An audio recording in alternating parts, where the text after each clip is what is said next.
Alright, this is going to be part 3 in the anabolic window, and I think we're going to cover everyone's favorite topic, protein. Some people are told to have a protein shake immediately before, immediately after, and be sipping on protein during their workout. But as I'll come to discuss, I don't think this constant infusion of protein is actually beneficial. So first, let's talk a little bit about protein dynamics. So during the day when we're not eating protein, our muscles are actually going to be in a state of breakdown. And when we ingest a meal containing protein, we will increase what's called protein synthesis, or the creation of muscle proteins. And it's not just muscle, it's organs, brain tissue, and other protein structures. You see, the thing that increases protein synthesis is eating protein. Exercise itself doesn't actually increase protein synthesis. But what's extremely interesting is that after an exercise session, the amount of protein synthesis we get is greater than if we hadn't exercised. What I mean is that, let's say, if we never exercise, we'll synthesize about 4 grams an hour.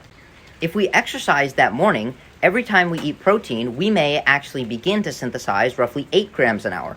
And what dictates whether or not we grow muscle is if the rate of protein synthesis is more than the rate of protein breakdown. And if we never work out, we will still get this protein synthesis in response to eating protein. However, the amount is so small that it will not exceed the amount of protein breakdown during the day.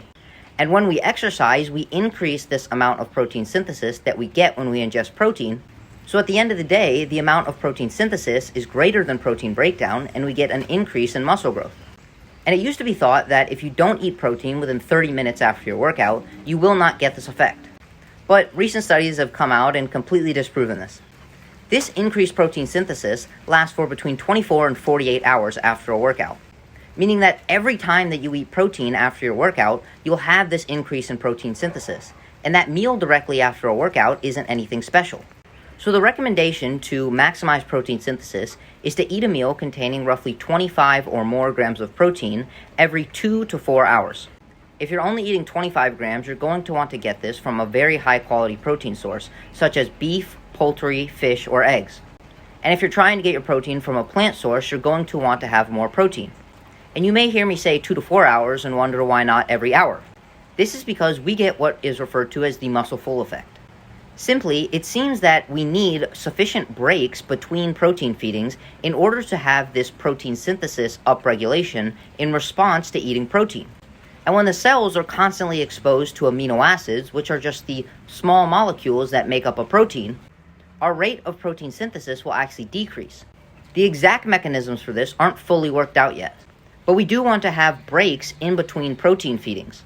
And this is where the recommendation of between 2 and 4 hours is going to be helpful. And once again, this is to completely maximize protein synthesis. If you have other goals such as fat loss or overall health, and you like intermittent fasting where you'll take longer breaks between meals, then there's nothing wrong with this. All that matters is that you're getting sufficient protein at each meal. And if you exercise, you will get a greater response every time you eat. So really the only time that you have to worry about getting in protein after a workout is if you started the workout in a fasted state. Or maybe you ate your previous meal 2 to 3 hours before the workout. So if it's been more than 3 or 4 hours since your last meal, then having a protein feeding immediately after your workout could be beneficial. But if you had a protein-rich meal immediately before your workout, and your workout only lasted 30 minutes, you may actually benefit from allowing that 2 to 3 hours between meals. So hopefully from this series, you guys kind of realize that it's not really an anabolic window, more an anabolic day. But there's nothing wrong with having a big meal directly after a workout if it keeps you energetic for the rest of the day, and if it replenishes you for the next workout.